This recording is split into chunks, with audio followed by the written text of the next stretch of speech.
Un saludo muy cordial a todos. Espero que se encuentren muy bien y gozando de buena salud juntamente con su familia. En este momento quisiera introducirnos con una palabra de oración. Les invito para que me acompañen. Incline su rostro. Amado Dios nuestro Padre que estás en los cielos, santificado sea tu nombre. Hemos llegado en este momento en el nombre de Jesús para exponer tu santa palabra. Y rogamos, Padre, que tú nos des el ungimiento de tu Santo Espíritu para que Él nos guíe a toda verdad. Nos guíe a pastos verdes y aguas cristalinas en tu palabra. Que podamos estar abiertos a este mensaje y podamos guardarlo en nuestros corazones como una defensa contra el pecado, pero al mismo tiempo para ayudarnos a prepararnos para estar listos para el encuentro con Jesús, preparados para exponer tu palabra y preparar a un pueblo aparejado para tu venida. Te ruego que nos dirijas en este momento y traigas bendición y sanidad a tu pueblo que escucha. En el nombre de Jesús te lo rogamos. Amén. Hemos titulado nuestro mensaje de hoy, La Odisea es evaluada 1. Si queremos entender lo que Cristo, el testigo fiel y verdadero, nos dice en la carta a la iglesia de la Odisea, tenemos que entender claramente lo que dicen los versículos 15 y 16 de Apocalipsis, el capítulo 3. Esta es la sección más importante del mensaje de la Odisea. La razón por la cual son tan importantes estos versículos es que tienen la evaluación de Cristo de la condición espiritual de la Odisea. Todo el resto del mensaje está basada en esta evaluación. El testigo fiel y verdadero comienza su evaluación espiritual de la Odisea diciendo: yo conozco tus obras. Versículo 15. ¿Qué significa eso? ¿Y qué es lo que está queriendo decirnos el testigo fiel y verdadero? Cristo aquí no está hablando de nuestras actividades denominacionales, no está refiriéndose a nuestros hospitales, a nuestros colegios, a nuestras casas publicadoras o orfanatos, no. Él aquí está hablando de nuestras obras colectivamente, como de nuestras vidas individuales, nuestro comportamiento, nuestras acciones. De eso más bien nos está hablando.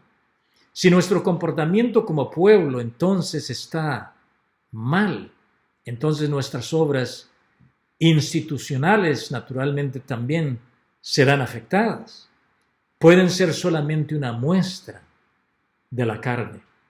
¿Qué dice el testigo verdadero de nuestras obras entonces? ¿Y cómo las evalúa él? Primeramente, necesitamos reconocer que la Odisea no le hace falta obras. Cristo hace eso claro cuando nos asegura: yo conozco tus obras. El asunto no es que no demostramos suficientes obras. Tenemos muchísimas obras, pero algo anda mal con nuestras obras. ¿Cuál es el problema entonces con nuestras obras? Sería la pregunta. El problema con nuestras obras, de acuerdo al testigo fiel y verdadero, es que no son ni calientes ni frías, pero tibias. Versículo 15. Esta es la evaluación que nos da el testigo fiel y verdadero de nuestra condición espiritual. De acuerdo al testigo fiel y verdadero, entonces, hay 3 clases de obras: obras calientes, obras frías y obras tibias. ¿Qué es lo que Jesús quiere decir por obras calientes, obras frías y obras tibias? Entonces atendamos lo que Él nos dice. Recordemos, sin embargo, que el libro de Apocalipsis está escrito en un lenguaje altamente simbólico que tiene que ser explicado y también definido por la palabra de Dios como un todo. Si observamos cuidadosamente el Nuevo Testamento, descubrimos que el Nuevo Testamento describe el comportamiento espiritual humano, o sea, nuestras obras, en tres categorías diferentes. Estos tres tipos de obras son obras de la carne, obras de la fe y obras de la ley. Estos corresponden a la referencia de Cristo de obras frías, obras calientes y obras tibias en su mensaje a la Odisea. Entonces, mis queridos hermanos, si vamos a entender lo que Cristo está diciendo a la Odisea, necesitamos entender qué es lo que significa cada una de estas tres obras. O sea, las obras de la carne, las obras de la fe y las obras de la ley. Cuando Jesús está hablando de las obras frías, Él está refiriéndose a lo que el Nuevo Testamento llama obras de la carne. El apóstol Pablo dijo, ahí en Romanos el capítulo 7 y el verso 14, sabemos que la ley es espiritual, pero yo soy carnal, vendido al pecado. Lo que Pablo quiere decir es, soy un hombre pecador, un hombre carnal, un hombre caído. El Nuevo Testamento usa la palabra carne consistentemente en un sentido espiritual para referirse a nuestra naturaleza caída, nuestra naturaleza carnal o pecaminosa. Así que obras de carne son los pecados que cometemos, nuestro comportamiento pecaminoso, en otras palabras. Pablo los describe claramente ahí en el libro de Gálatas, el capítulo 5, y los versos 19 al 21. Escuchen, por favor. Manifiestas son las obras de la carne, que son adulterio, fornicación, inmundicia, lujuria, idolatría, hechicerías, enemistades, pleitos, celos, iras, contiendas, divisiones, herejías, envidias, homicidios, borracheras, orgías y cosas semejantes a estas, dice el apóstol.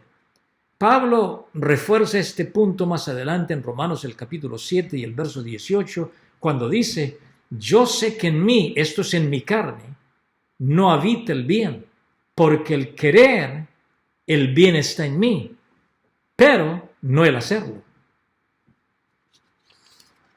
Pablo está diciendo que su carne, eso sería su naturaleza pecaminosa, es incapaz de hacer lo bueno por el pecado que mora en él. En los versículos 22 y 23, y luego vamos a leer el 25 también de Romanos 7, dice así, pues según el hombre interior, me deleito en la ley de Dios, dice Pablo, pero veo otra ley en mis miembros que se revela contra la ley de mi mente y que me lleva cautivo a la ley del pecado que está en mis miembros. Gracias doy a Dios por Jesucristo nuestro Señor. Así que yo mismo con la mente sirvo a la ley de Dios, pero con la carne a la ley del pecado. Yo quiero que entendamos, hermanos, aquí el apóstol San Pablo admite que dejado solo, sin la ayuda de Dios y sin la ayuda del Espíritu Santo, todo lo que puede hacer es admitir en su mente que la ley de Dios es buena, pero en su carne, o sea, en su naturaleza caída o pecaminosa, es un esclavo más bien al pecado. Es por eso que Pablo recuerda a los cristianos en Roma, en el capítulo 3 de Romanos y los versículos 10, y después leemos el 12, como está escrito, no hay justo, ni aún uno. Todos se desviaron, a una se hicieron inútiles.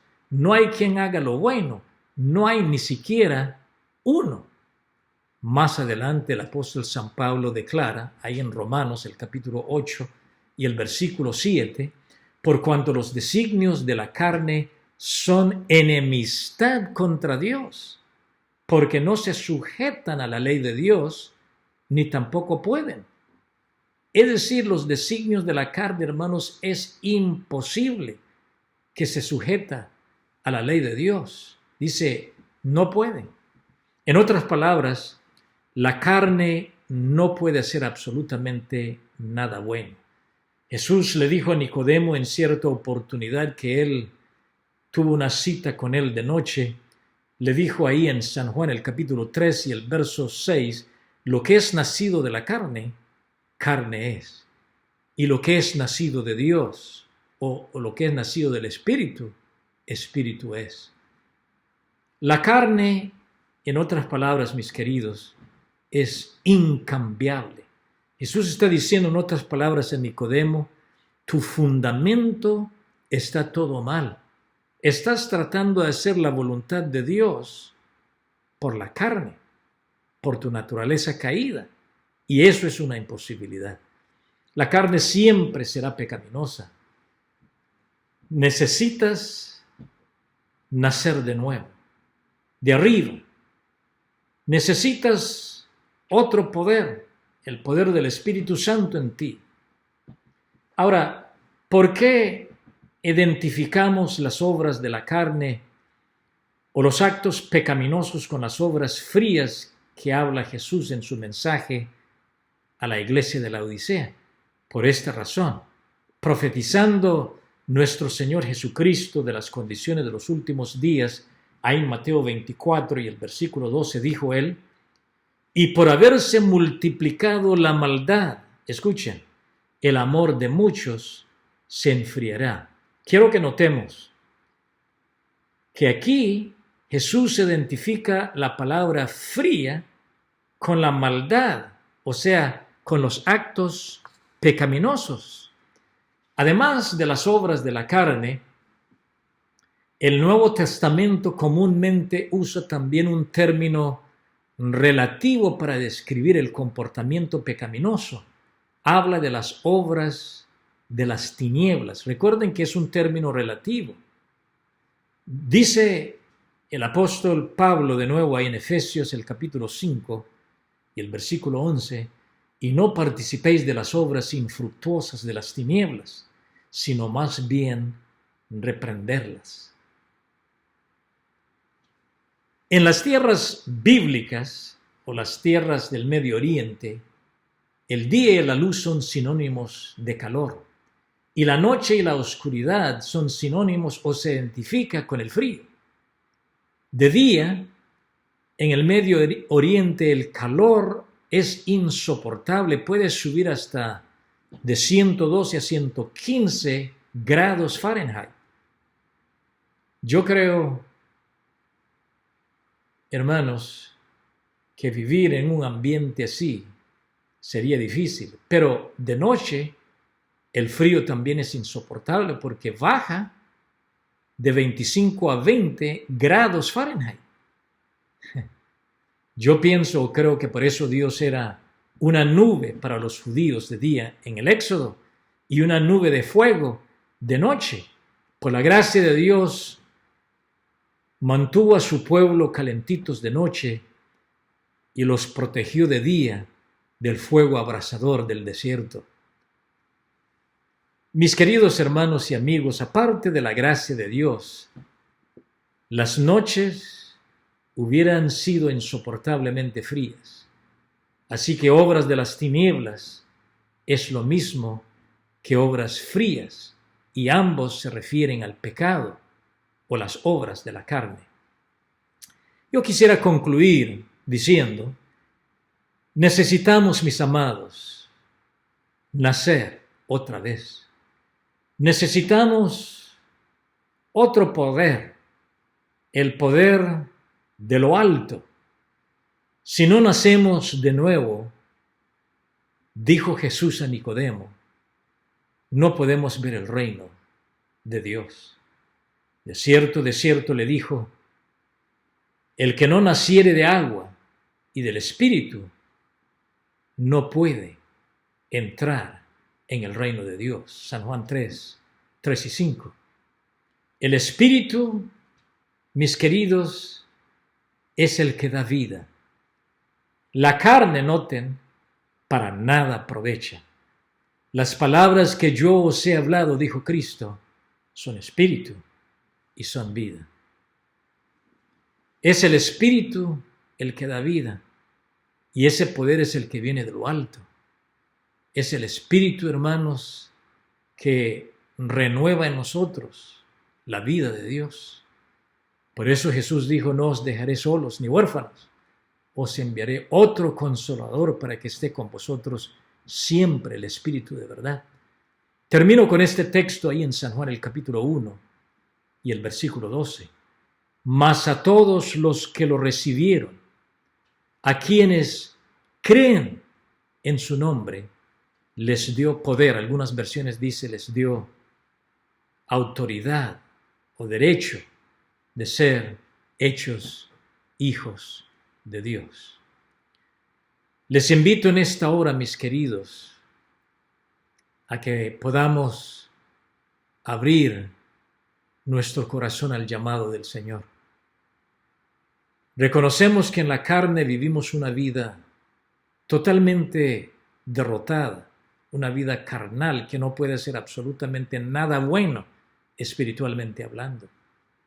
Solamente con la ayuda de Dios podemos experimentar una vida abundante, una vida de transformación. Es por eso que yo quisiera en este momento exhortarnos a que la invitación que nos extiende Jesús de aceptar su invitación de nacer de nuevo, podemos aceptarlo. No sé si usted ha experimentado el bautismo de agua y del Espíritu. Es esencial, es necesario. Jesús dice si queremos ver el reino de Cristo. En este momento yo quisiera exhortarnos a que hagamos esta aceptación algo urgente y personal en nuestra vida antes que sea demasiado tarde. Oren conmigo de nuevo.